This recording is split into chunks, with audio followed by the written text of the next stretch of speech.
ሰው ወይም አማኝ የኤፌሶን መጽሐፍ ምዕራፍ 4 ርዕስ ይሰጠው ተብሎ ቢባል ተግባራዊ ክርስትና የሚል ርዕስ ይሰጠዋል። ተግባራዊ ክርስትና ከምዕራፍ 1 እስከ ምዕራፍ 3 በተቀበልነው የክርስትና ሕይወት እና አይነት እንደሚገባ መመላለስ እንችል ዘንድ ሐዋርያው ጳውሎስ ለኤፌሶን ሰዎች የጻፈበትን እውነት ነው የሚነግራችሁ። በተጠራችሁበት መጠራት እንደሚገባ ትመላለሱ ዘንድ ብሎ ሲል ጳውሎስ ጥሪውን የሚመጥን የሕይወት ምልልስ፣ ጥሪውን የሚመጥን አኗኗር እንደሚጠበቅበት ነው የሚናገረው። አንድ ሰው ሰርግ ቢጠራችሁ ወደዛ ሰርግ ስሊፐር አርጋችሁ እንደማትሄዱ ወይም ቁንጣ አርጋችሁ እንደማትሄዱ ለሰርጉ የሚመጥን አለባበስ ከናንተ እንደሚጠበቅ እግዚአብሔር እንግዲህ ብሎ ሲል ትዝ ይላችሁ ከነበረ እንግዲህ ያላለቀ አረፍተ ነገር ማስቀጠያ እንጂ የአዲስ ሐሳብ ማስጀመሪያ ቃል አይደለም። እንግዲህ ከተባለ ከእንግዲህ በፊት ብዙ ሐሳቦች ከላይ እንደተቀመጡ የሚያስረዳችሁ ሐሳብ ነው። እንግዲህ ዓለም ሳይፈጠር በፊቱ ቅዱሳንና ነውር የሌለን በፍቅር እንሆን ዘንድ በክርስቶስ ከመረጠን፣ እንግዲህ የእግዚአብሔር ልጆች እንሆን ዘንድ ከወሰነን፣ እንግዲህ ከቅዱሳን ጋር የእግዚአብሔር ቤተሰቦች አባል እንድንሆን ካደረገ፣ እንግዲህ ከክርስቶስ ጋር በሰማያዊ ስፍራ ካስቀመጠን፣ ይሄንን አቀማመጥ ይሄንን ቤተሰብ የእግዚአብሔር ምስጢር ተካፋዮች አደረገን ካለ ምስጢር እንደተካፈለ ልጅ እንዲሆን ውሳኔ እንደደረሰው ቅዱሳንና ነውር የሌለው በክርስቶስ ይሆን ዘንድ እንደተመረጠ እንግዲህ እንደሚገባ ትመላለሱ ዘንድ እለምናችኋለሁ አለ። እንደሚገባ የምትመላለሱት እጃችሁን ከአመፃ አይምሮአችሁን ከተንኮል የምትሰበስቡት የተጠራችሁበትን ጥሪ የሚመጥን የሕይወት አኗኗር እንድትኖሩ ስለሚገባ እንጂ ከፖለቲካ ጥቅማችሁ፣ ከሰብአዊ መብት ጉዳያችሁ፣ ከናንተ ሱቅ ወይም የዕለት ተዕለት ኑሯችሁ አንፃር አይደለም። በመልካምነት፣ በትዕግስት፣ በየዋህነት፣ በቅንነት፣ በትህትና፣ በጭምተኝነት እንድትኖሩ መጽሐፍ ቅዱስ የሚያዛችሁ እናንተ አቅመቢስ መብታችሁን መጠየቅ ማትችሉ እውነትን ከሐሰት ማትለዩ እንደዚሁም ደግሞ ኮንፊደንስ የሌላችሁ ስለሆናችሁ ሳይሆን ይህ አይነት አኗኗር የሚኖሩ ሰዎች የትህትና፣ የትዕግስት፣ የቅንነት፣ የየዋህነትን ሕይወት የሚኖሩ ሰዎች ለጥሪያቸው የሚመጥነው ያ ስለሆነ በዛ የአኗኗር ስርዓት እንዲኖሩ ሐዋርያው ጳውሎስ ይለምናቸዋል። የመጀመሪያው ስለ ትህትና ይነግራቸዋል። ስለዚህ ባለፈው ሳምንት ትህትና ምን አይደለም ብዬ ነግሬያችኋለሁኝ። የትህትና ተቃራኒው ደግሞ ምን እንደሆነም ትዕቢት እንደሆነ ነግሬያችኋለሁ። ሰይጣንን ከሊቀ መላእክነት ወደ ሰይጣንነት ከምስጋና ድንኳን ወደ ሲኦል የከተተው ትዕቢት እንደሆነ፣ ትዕቢት የራሱን ታላቅነት የሚቀበለው የሌላውን ታናሽነት በማመን እንደሆነ፣ ትህትና የራሱን ታላቅነት የሚቀበለው የሌላውን ታናሽነት በማመን አይደለም። የሌላውን ታላቅነት የሚቀበለው የራሱን ታናሽነት በማመን ነው። እግዚአብሔርም እመለከታለሁ ያለው ዕውቀት ወዳለው ሰው ሳይሆን በትህትና ወደሚንቀጠቀጠው ሰው እንደሆነ የእግዚአብሔር ቃል ይነግራችኋል። ይሄ በጣም መሰረታዊ ጉዳይ ነው። ትህትና ወገብ ላይ አይደለም ያለው፣ ጭንቅላት ላይ ነው ያለው። ትህትና ማለት አጉል መጨማደድ፣ አንገት መድፋት፣ መናገር አለመቻል ማለት ሳይሆን ስለራሴ ያለ ትክክለኛ አመለካከትና ለራስ የምትሰጠው ትክክለኛ ስፍራ ሲሆን ካንተ አንፃር፣ ከሰው አንፃር ደግሞ ትህትና ማለት ስለ ሰው ያለ ጤነኛ አመለካከት ማለት ነው። የፊልጵስዩስ መጽሐፍ ምዕራፍ 2 የሚናገረው ሐሳብ ይሄንኑ ነው። ባልንጀራ ካንተ እንዲሻል አርገህ በትህትና ቁጠር አለ። ትህትና አቆጣጠር ነው። አቆጣጠር ደግሞ ያለው ቆጣሪ ላይ ነው። ቆጣሪ ደግሞ ጭንቅላት ነው እንጂ ወገብ አይደለም። ብዙ ሰዎች በወገባቸው ጎንበስ ቀና የሚሉ በጭንቅላታቸው ግን ስለ ሰው ጤነኛ አስተሳሰብ የሌላቸው ሰዎች ትህትና የላቸው። ትህትና it's a kind of understanding አመለካከት ነው። ወንድሜ ከኔ ይሻላል ብለህ መቁጠር ማለት ነው። አመለካከት ሐዋርያ ጳውሎስ በዚህ ቦታ የሚናገረው በቆላስይስ መጽሐፍ ምዕራፍ 3 ላይ ሲናገር እነዚህ ነገሮች ልበሷቸው ነው የሚለው። ልበስ ማለት ምን ማለት ነው? ልበሰው ማለት መታያ ነው። ልበሰው ማለት ሀፍረት መሸፈኛ ነው። ልብስ ስታወልቅ በር ቆልፈ ትደበቃለህ። ሰው እየለበሰን እንዳመጡ እየለበስኩ ነው ካወለቅ አትመጣም። ስታወልቅ ቤትን የምትሆነው ትህትናን፣ ትዕግስትና የዋህነትን፣ ቸርነት ስታወልቅ ውጣ ከኳይር፣ ውጣ ከቸርች፣ እንዳመጣ በር ቆልፈ ቤት ተቀመጥ እንጂ የትህትና ልብስን፣ የደግነትን፣ የቸርነትን፣ የዋህነትን ልብስ አውልቀህ እንደዚሁ እርቃንህን ቸርች እንዴት ትመጣለህ? ልበስ ተብላል። ካወለክ አንድ ነገር ከለበሰ ለበሰ፣ ካልለበሰ እርቃኑን ነው። እናንተ የምትለብሱት ጂንስ ነው የታይላንድ። እግዚአብሔር ደግሞ እንድትለብሱ የሚፈልገው ትህትና ነው። ስለዚህ በዚህ አይነት ሁኔታ የታይላንድ ጂንስ ያለበሰ እርቃኑን የመጣ ሰው ካለ እዚህ መካከል ቼክ አድርጉት። ቆላስይስ መጽሐፍ ምዕራፍ 3 ቁጥር 12 ምን ይላል? 3:12 እና አንብበው አንድ ላይ። እንግዲህ እሺ ከፍ ድምጻችሁ ቅዱሳን ናችሁ የተወደዳችሁ ናችሁ። እሺ እሺ እሺ ከዛስ ምን አድርጉ አለ። እኔ አሁን ልብስ አለበስኩም ማለት ራቁቴን ነኝ ማለት ነው። እነዚህ ነገሮች አለበስኩም ማለት እርቃንህን ነህ ማለት ነው። እርቃንህን ኮንክ ደግሞ በር ላይ ሰው አቁመ ልብሴን እየቀየርኩ ነው የምትለው።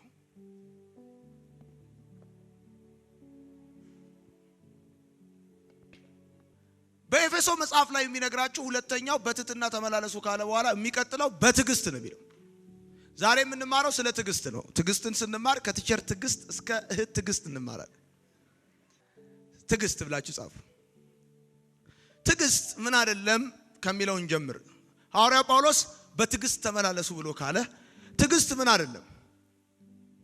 ትዕግስት ምን አይደለም? ትዕግስት ምን አይደለም ስትሉ ትዕግስት ማለት አቅመ ቢስነት፣ ትዕግስት ማለት ዝም ማለት፣ ትዕግስት ማለት አለመቻል ማለት፣ ትዕግስት ማለት አለመናገር መቻል አይደለም ማለት አይደለም። አንዳንድ ሰዎች አቅም ስለሌላቸው እንጂ ታግሰው አይደለም ዝም ያሉት። አቅም ቢኖራቸው ምን ሊያደርጉ እንደሚችሉ እነሱ ያውቃሉ። አቅም አጥተ ዝም ማለትና ታግሰ ዝም ማለት በጣም ነው የሚለያዩት። ስላልቻልክ ዝም ማለት ጠቅላይ ሚኒስትሩ በዚህ በኩል ሲያልፉ መንገድ ክፈቱ ተብለ ዞር በል ስትባል ምንም ማረክ ስላልቻልክ ዞር አልክ ማለት ታግሰሃል ማለት አይደለም።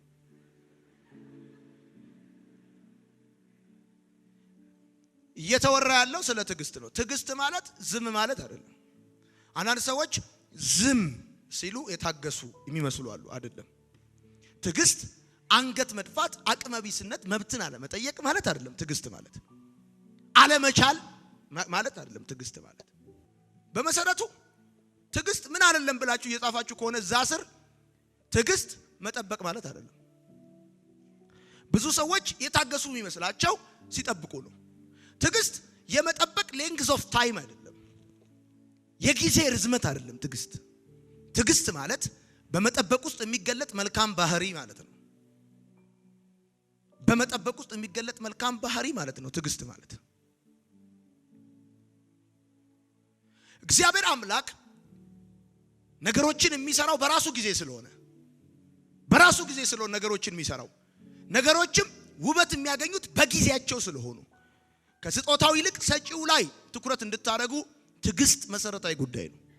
እግዚአብሔር ነገሮችን እንድትጠብቁ የሚያደርገው በመጠበቅ ውስጥ እንድታልፉ የሚያደርገው ከስጦታው ይልቅ ሰጪው ላይ ትኩረት እንድታደርጉ ስለሚፈልግ ነው። እሱ ነገሮችን በመሰለኝ በደሳለኝ አይደለም የሚሰራው፣ በራሱ ጊዜ ነው የሚሰራው። ምን ማለት ነው? እግዚአብሔር አምላክ አስፈላጊ ከሆነ ከመጀመሪያ ወደ መጨረሻ ብቻ ሳይሆን ከመጨረሻ ወደ መጀመሪያ የሚሰራ አምላክ ነው። በአጭር አማርኛ ጎጆ ቤት ለመስራት መሰረቱን ሳይጥል ከድምድማቱ መጀመር ይችላል። ሰው መሰረት ሰርቶ ነው ድምድማቱን ስብሳቦሹን የሚያስቀምጠው። እሱ ቤት መስራት ከጀመረ ከስብሳቦሹ አስቀምጦ ከላይ ያለውን አስቀምጦ ከታች ያለውን ይሰራዋል። እንዳስፈላጊነቱ ቢፈልግ ከመጀመሪያ ወደ መጨረሻ፣ ካልሆነም ደግሞ የሚያዋጣው ከሆነ ከመጨረሻ ወደ መጀመሪያ ይሰራል። ያ ማለት ምን ማለት ነው? ነገሮች በታቀደላቸው ጊዜ ገደብ ውስጥ እየሄዱ ነው ማለት ነው። እያንዳንዱ ነገር በታቀደለት የህይወት ጊዜ ውስጥ እየሄደ ነው። በእግዚአብሔር ጊዜ ነገሮች እየሄዱ ስለሆነ ትዕግስት የሚያስፈልግበትን ምክንያት እነግራችኋለሁ። የትዕግስት ዋና ያስፈልገበት ምክንያት እግዚአብሔር አምላክ ከስጦታው ይልቅ በሰጪው ላይ ትኩረት እንድታረጉ ስለሚፈልግ ነው። ታውቃላችሁ፣ ነገሮቻችሁ ስፍራ ያልያዙት እናንተ ስፍራ እስክትይዙ ነው። የእግዚአብሔር አልቲሜት ዓላማ የእናንተ ስፍራ መያዝ እንጂ የነገሮቻችሁ ስፍራ መያዝ አይደለም። ነገሮቻችሁ ስፍራ የሚይዙት እናንተ ስፍራ እስክትይዙ ነው።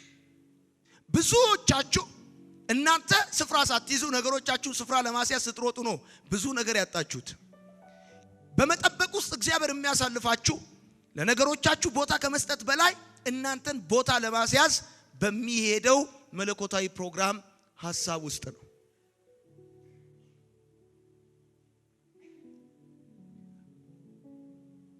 ትታገሳለህ ማለት በመጠበቅ ውስጥ መልካም ባህሪ ትገልጣለህ ማለት ነው። ብዙዎቻችሁ እግዚአብሔርን ስትጠብቁት የምትጠብቁት በመጠበቅ ውስጥ ተመጣጣኝ የሆነ ቅጣት እየሰጣችሁት ነው። ተመጣጣኝ ክፍያ እየከፈላችሁት ነው እየጠበቁት ነው የምትሉት። ለምሳሌ ለማግባት እየጠበቃችሁ እስክታገቡ ስለ ትዳር የዘር ማጥፋት ዘመቻ እንደሚባል የትዳር ማጥፋት ዘመቻ ይመስል ስለ ትዳር የምትሰጡት ማብራሪያ የእግዚአብሔር የመጠበቂያውን ተመጣጣኝ ክፍያ ይባላል። ምን ሊያረጋኝ እንደፈለገ አየዋለሁ። በህይወቴ ላይ ያለፈው ያለው ነገር ምን እንደሆነ ታግሮመርማላችሁ። እኩል ክፍያ ተሰጡታላችሁ፣ ታሙታላችሁ።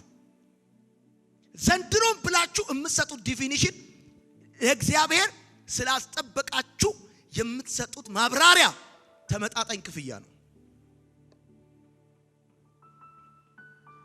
እግዚአብሔር የሚደሰተው በመከራችሁ ሳይሆን በመከራችሁ ውስጥ በምትገልጡት እግዚአብሔራዊ ባህሪ ነው። ትዕግስት የሚባለው ነገር መጠበቅ ብቻ አይደለም፣ በመጠበቅ ውስጥ የሚገለጥ መልካም ባህሪ ማለት ነው። የያዕቆብ መጽሐፍ ምዕራፍ 5 ቁጥር 7 የሚናገረው እንደዚህ ነው። እንግዲህ ጌታ እስኪመጣ ታገሱአል። ገበሬ እህል ዘርቶ መሬቱን እንደሚታገሰው አለ። ያዕቆብ መጽሐፍ ምዕራፍ 5 ቁጥር 7 የሚናገረው እምትጠብቁ ከሆነ ታገሱ ሳይሆን ስትጠብቁ ታገሱ ነው። እምትጠብቁ ከሆነ ታገሱና ስትጠብቁ ታገሱ በጣም ነው የሚለያየው።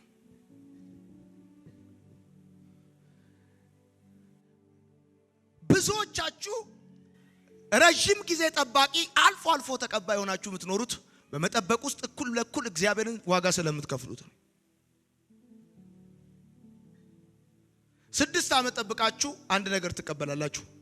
12 ዓመት ጠብቃችሁ አንድ ነገር ትቀበላላችሁ። ረጅም ጠባቂ አልፎ አልፎ ተቀባይ እንዳትሆኑ ከፈለጋችሁ በመጠበቅ ውስጥ የሚገለጥ መልካም ባህሪ እንጂ ትዕግስት ጸጥ ብሎ መቀመጥ አይደለም። ትዕግስት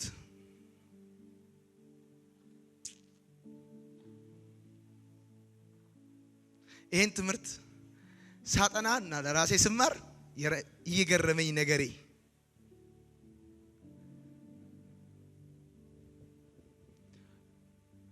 ስትታገሱ የምታተርፉት ቢዝነሳችሁን፣ ብራችሁን፣ ትዳራችሁን ብቻ እንዳይመስላችሁ ነፍሳችሁን ጭምር ነው። አንደኛ ቆሮንቶስ መጽሐፍ ምዕራፍ 10 ቁጥር 9 የሚነግራችሁ እሱን ነው። የእስራኤል ሰዎች በምድረ በዳ ያጡት እንጀራ ብቻ እንዳይመስል ነፍሳቸውንም ጭምር ነው። ባለመታገስህ ዘንድሮ የምታጣው ብር ብቻ እንዳይመስል ነፍስህን ሁሉ ልታጣ ትችላለህ። አንተ ያሳሰበ ስራ ማጣት ነው። እኔ ደግሞ እያሳሰበኝ ያለው ነፍስህን ሁሉ ልታጣ መቻለ ነው። በልጅነቴ እጅግ ከሚያስገርመኝ ነገር አንዱ ከኛ ቤት ፊት ለፊት አንድ ጉድጓድ በስንጥር ቆፍሬ በቆፈርኳቸው ስንጥር ውስጥ በአንዷ ጉድጓድ ውስጥ በቆሎ፣ አተርክክ፣ ምስርክክ፣ ሽምብራና ጨው አንድ ላይ መትከለኝ ነው። ከዛ ባናቱ ውሃ ሰጣቸዋለሁ። ሁሉንም ምስርክኩን፣ አተርክኩን፣ ሽምብራውን ሁሉንም በአንድ ጉድጓድ ከታቸዋለሁ። ኳስ ተጫዋቾቼ አለቦኝ ስመለስ ቆፈር አድርጌ አያቸዋለሁ። ውሃ ጠጥተው ያብጣሉ። እንደገና አውጥቼ በሌሎች ብዙ ጉድጓዶች ውስጥ ከታቸዋለሁ። በቅለው ስር ሰደው ቅርንጫፍ አውጥተው እስካያቸው ድረስ ትዕግስት የለኝም። የነሱን እድገት የምለካው በኔ ጨዋታ ነው። ትጠብቃላችሁ እግዚአብሔር ስራ በር እስኪከፍትላችሁ። ግን በዛ በመጠብቁት ሂደት ውስጥ አቤት ጸባያችሁ፣ አቤት አመላችሁ፣ አቤት አፍንጫችሁ፣ አቤት አንጀባችሁ እንኳን የሥራ በር ሊመጣላችሁ አይደለም በእናንተ አካባቢ ምንም። ትዕግስት መጠበቅ ብቻ ሳይሆን በመጠበቅ ውስጥ የሚገለጥ መልካም ካራክተር እንደሆነ ስታውቁ ግን የዛኔ ጣታችሁን ከአመጻ፣ ጭንቅላታችሁን ከተንኮል፣ ምላሳችሁን ከነገር ሰብስባችሁ ትቀመጣላችሁ። እግዚአብሔር እንድትጠብቁ የሚፈልገው በመከራችሁና በችግራችሁ በኩል በእናንተ መከራ መጥበስ አበሳ ማየት እግዚአብሔር የመከራው ፕሮግራሙ አይደለም። በመከራ ውስጥ የእናንተ የምትገልጡት ባህሪ እንጂ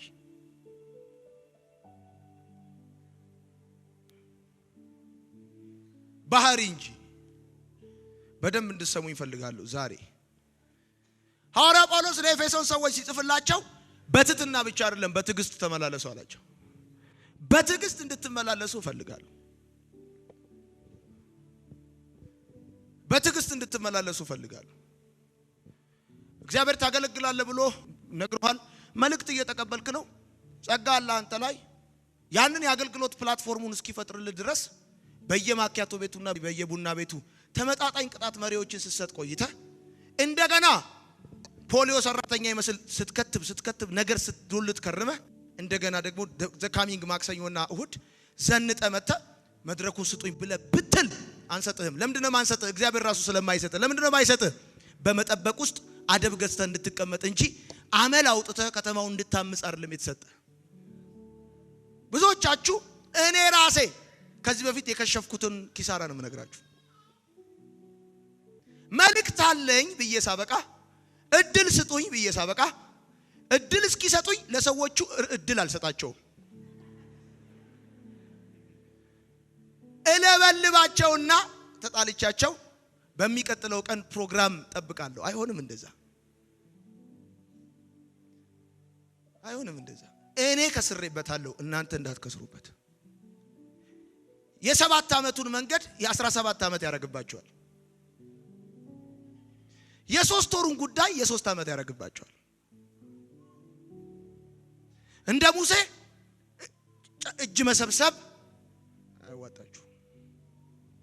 እንደ ሙሴ እጅ መሰብሰብ ላለ ጊዜውና ላላስፈላጊው የህይወት መከራ ምድረ በዳ አሳልፎ ይሰጣቸዋል። ትዕግስት መጠበቅ ብቻ ሳይሆን በመጠበቅ ውስጥ የሚገለጥ መልካም ባህሪ ነው። ዝም ማለት አይደለም ትዕግስት። ጸጥ ማለት አይደለም ትዕግስት። ልጨምርላችሁ። ትዕግስት ማለት ስትቀበል የምትደሰተውን ደስታ ስትጠብቅ መደሰት ማለት ነው። ስትቀበል የምትፈነድቀውን ፍንደቃ እንደ ሰንባምቦሳ በፊት ዘላለሁ። አቤት የኔ ጌታ፣ አቤት አቤት አቤት አቤት፣ ምስጋና እልልታ፣ ምስጋና እልልታ ምናምን ብለህ የምስጋና ፕሮግራም ጠርተህ አላያችሁኝም እኮ እንዴት ራሱ እንደፈነደኩ እኔ ራሴ አሁን እናንተ ለማስረዳት። አቤት የምስጋና ፕሮግራም ወይ ወይ ብለህ ስትቀበል እንደ ሰንባምቦሳ እንደምትዘለው ሁሉ ስትጠብቅ መደሰት ነው። ትዕግስት ትታገሳለህ ማለት ስትቀበል የምትደሰተውን ደስታ ስትጠብቅ ትደሰታለህ ማለት ነው። እግዚአብሔር አብርሃም ጋር 24 ዓመት ሲመጣ ባዶ እጁን ነው የመጣው። for the first time ይስሐቅን እንደሚሰጠው ልጅ እንደሚሰጠው ይነግረውና ለተገለጠለት ለእግዚአብሔር መሰዋ ይሰዋል። በሚቀጥለው መገለጥ ይመጣና እግዚአብሔር ልጅ እሰጥሃለሁ ይለዋል። አሁንም ይሰዋል። አሁንም ይቀጥላል። አብርሃም የሚሰዋው ለሚቀበለው ልጅ ሳይሆን ለሚሰጠው እግዚአብሔር ነው። ይሰዋል ማለት ወርሺፕ ነው፣ አምልኮ ነው፣ መዓዛ ነው፣ ለእግዚአብሔር ግሎሪ ነው። መጥቷል አሁንም ይዞ ግን አልመጣም። መጥቷል አሁንም ይዞ ግን አልመጣም። ይዞ ሲመጣ የሚሰዋለትን መስዋዕት ይዞም ባይመጣ አብርሃም ይሰዋለታል። አብርሃም መስዋዕቱ ለአምላኩ እንጂ ለልጁ አይደለም። አንተ ይዞልህ ሲመጣ የምስጋና ፕሮግራም ልጠራን ነው። ባዶ እጁን ሲመጣ ፊት ዶንኪ ፌስ ነው ወጋው። ይሰማል ወይ ማወራው? ትደሰታለህ ወይ ነው አሁን ጉዳዩ። ስትቀበል የምትደሰተውን ስትጠብቅ ትደሰታለህ ወይ? ሰዎች ተቀብለው ምስጋና ፕሮግራም ወይም የሆነ ቤት ውስጥ ቁጭ ብለህ ሃሌሉያ ፕሬስ ጋድ ለእህታችን በተከፈተው የሥራ በር ጌታ እናመሰግናል እሱ ድንቅ አምላክ ብለህ ስትል ተከርቻች ሞብህ ላይ ተዘግቶብህ በሰው ምስጋና ታመሰግናለህ። እያስጠበቀ የሰጠለት ምስቀውን እየጠበቅ ምስቅ ስትሆን ትዕግስተኛነት ይባላል። እግዚአብሔር አብርሃም ጋር ሲመጣ 5 ነገስታትን ገሎ ነው የመጣው። 5 ነገስታትን አሸንፎ ነው የመጣው። ልጅ ይዞ ይመጣል ብሎ ሲጠብቀው እግዚአብሔር እንደዚህ ይለዋል፣ እኔ ላንተ ጋሻ ነኝ ይለዋል። ኮንቴክስቱን ያልጠበቀ ኮንዲሽኑን ያልጠበቀ መልእክት ነው አንዳንድ እግዚአብሔር የሚያመጣ ይመስላችሁ። የሚያስፈራው አንድም ንጉስ በሌለበት በዛ ዘመን አትፍራ ይለዋል። አሁን እኔን አድሬስ አያደርገኝም። ይሄ መልእክት እኔን አይመለከተኝም። ቢኮዝ 5 ነገስታትን ገሏል። ወንድ የሆነ ንጉስ ይነሳል። 318 ብላቴና አስነስቶ አብርሃም ይዘምታል። የሚፈራው ነገር የለውም። አትፍራ ይለዋል። ለዛ መልእክቱ መስዋዕት ያስቀየጋል። ይመጣል። እግዚአብሔር ልጅ ይዞ ሳይመጣ በግ ይዞ ይሄዳል። መስዋዕት ይዞ ይሄዳል። እግዚአብሔር መልስ ይዞ ሳይመጣ አምልኮ ይዞ ይሄዳል።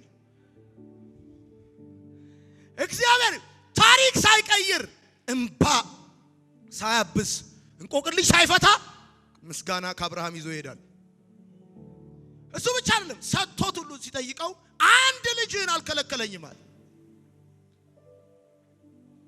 አብርሃም የአብርሃም አምላክ ሲባል ዝም ብሎ እንዳይመስል እግዚአብሔር ስሙ የአብርሃም አምላክ እንጂ የአዳም አምላክ አይባልም። እግዚአብሔር አንድያ ልጁን ኢየሱስን እንዳልከለከለ አብርሃም ይስሐቅን አንድያ ልጁን እንኳን አልከለከለም። የምድር ትክክለኛ ወካዩ የምድር ትክክለኛ ማንጸባረቂያው አብርሃም እንደሆነ እግዚአብሔር ላይ ታየዋል። ስትጠብቅ ትደሰታለህ ወይ ነው።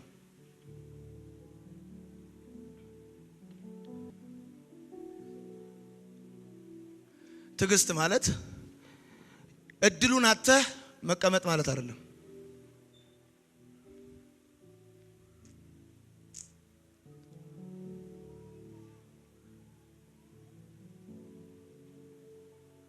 እድሉን አጥተህ መቀመጥ ማለት አይደለም ትዕግስት ማለት።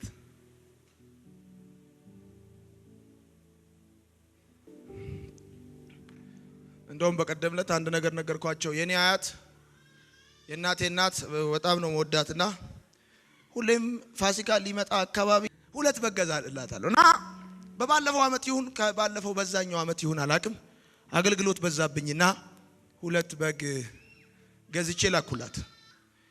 እንደ ነገ ፋሲካ ነው፣ እንደ ዛሬ በጉ ደረሳት። ይሄንን መጥቶ አይወስድም፣ በሩ ላይ ትመላለሳለች።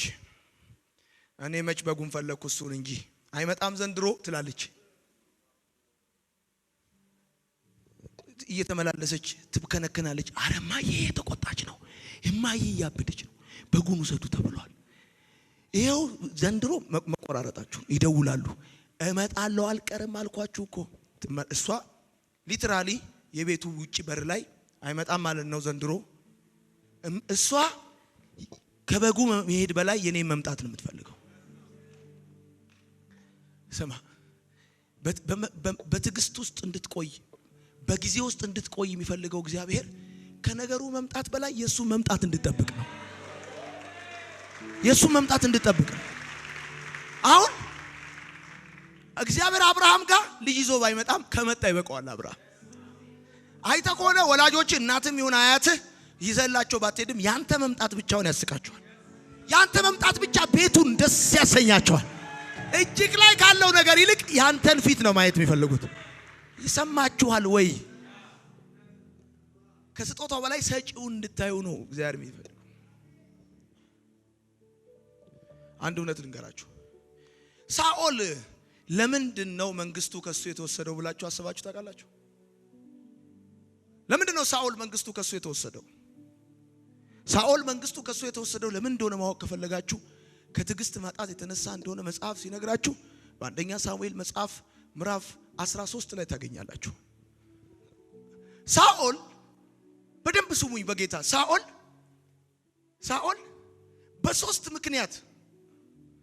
ምክንያት አቀርቧል ለጉዳዩ። እንደዚህ ይላል አንደኛ ሳሙኤል መጽሐፍ አውጡ። ሰው እግዚአብሔርን መጠበቅ የሚያቅተው በሶስት ምክንያት ነው። እሱን ላንብብላችሁ። እንደዚህ ይላል 13 ቁጥር 1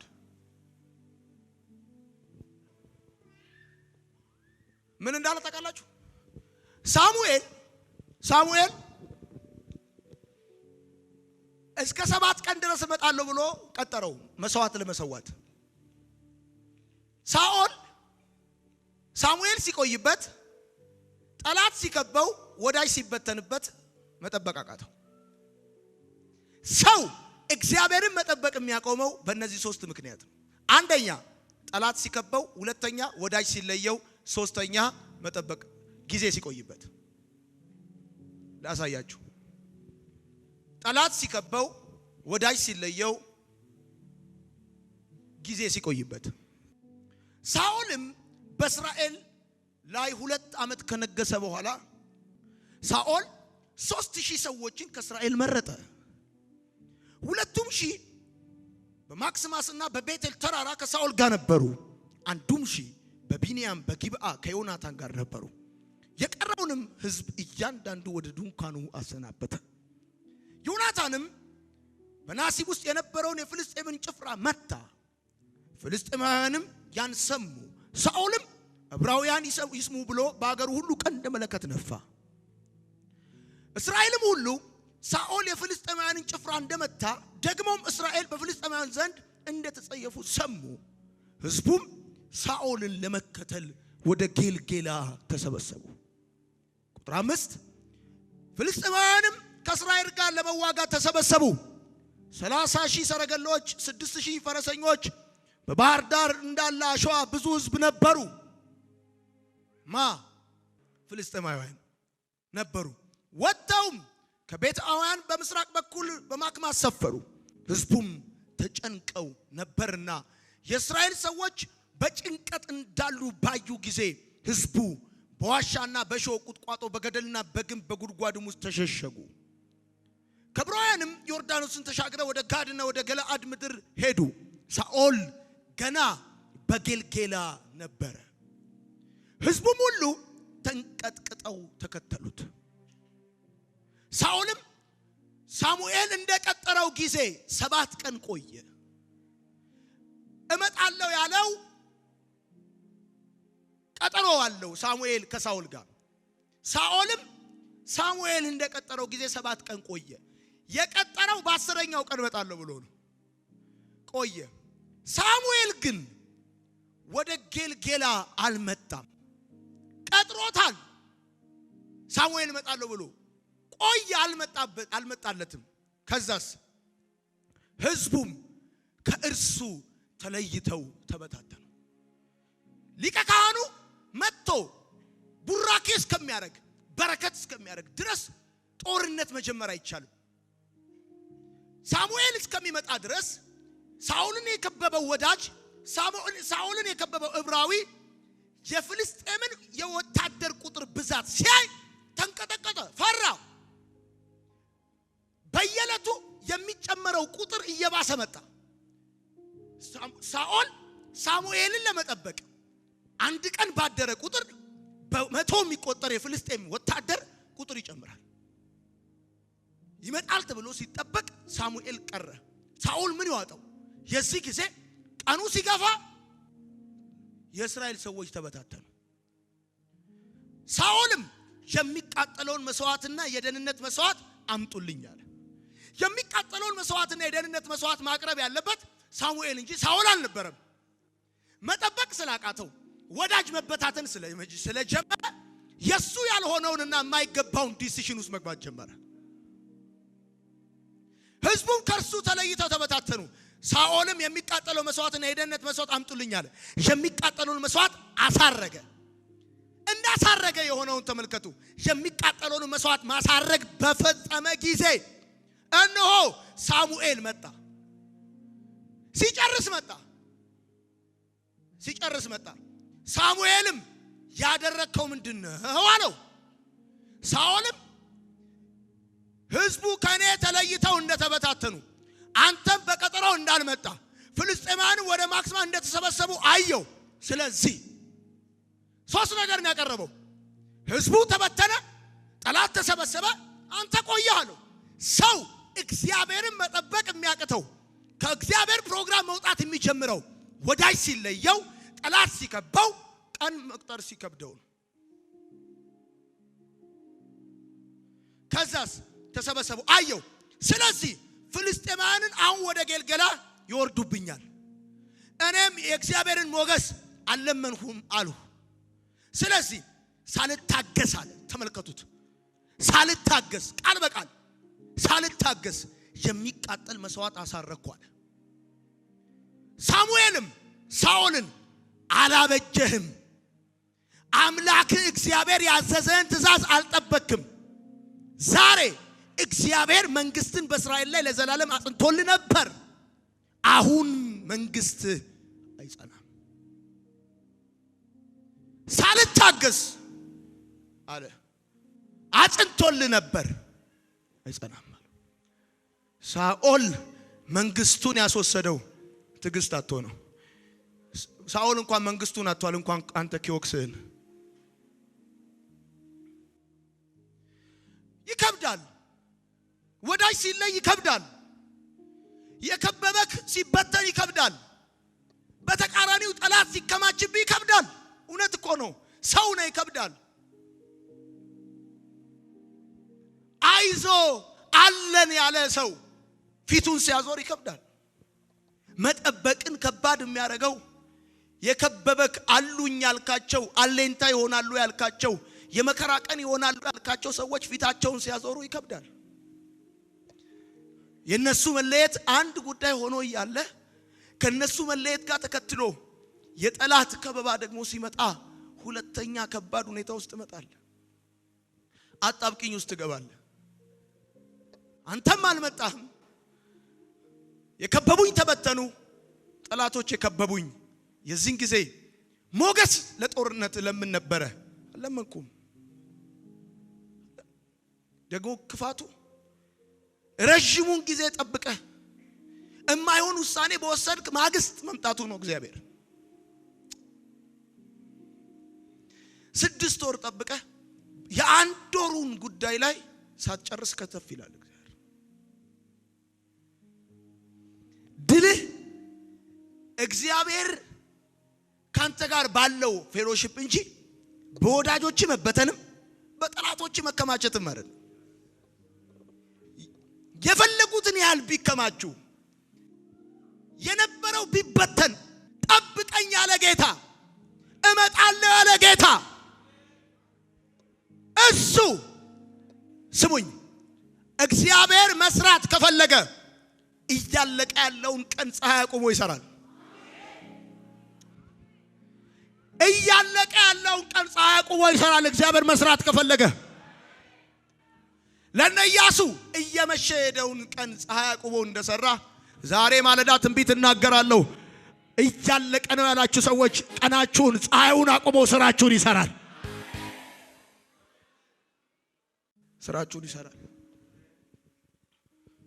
ሰልፎ እናንተ አይደለም፣ ውጊያው እናንተ አይደለም። ትግስት የሚባለው ነገር ለስሜትና ለውቀት ቀላል፣ ለኑሮ ግን ከባድ የሆነ ቃል ነው። ስታቁት yes yes yes yes yes yes ስትሉ ስሜቱ ደስ ይላል፣ ኑሮ ግን ይከብዳል። ያጀበ ሲበተን ጠላትህ በምትኩ ሲደራጅብህ የዛን ጊዜ መጠበቅ ይከብዳል። እውነት ነው። ለምንድነው እግዚአብሔር እንድትጠብቁ የሚፈልገው ካላችሁ ዘር ያለ ጊዜው ጮርቃ በጊዜው ግን ምግብ እንደሆነ ልጅ ያለ ጊዜው አስፈሪ በጊዜው ግን የሚታቀፍ እንደሆነ እንደዛ ነው።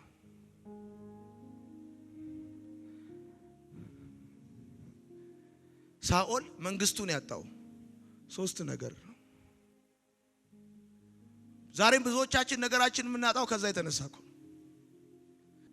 ጠብቀኝ ካለ ጠብቀኝ ነው። አንዳንድ ጊዜ የወዳጅ ፊት ማዞር የማትፈልጉትን አማራጭ እንድትወስዱ ያደርጋቸዋል።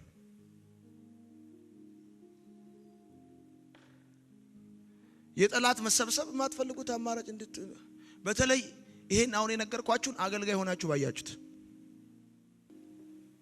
መሪ አድርጎ ያሳያችሁ እግዚአብሔር። አንዳንድ ጊዜ ቤተሰብ መርቆ ያውቃል ወልደየው ብሎ ያውቃል። ለዛ ወልደየው እንዴት እንደሚያደርግ እምታቀው እዛ ጫማው ስትገባ ነው። ምንም አሁን ጣጣ የሌለብህ ሰው እሁድ ዘንጠ ፍሪዝ አርገ ክብር ለጌታ ብለህ ስትመጣና በጣም ነው የሚለያየው። ወዳጅ ፊቱን ሲያዞር ክፉ ነው። የሚገርመው ለዘላለም ብትቆዝሙና ጠረጴዛ ብትደበድቡ ለዘላለም እናንተ ልትታገሱ አትችሉ።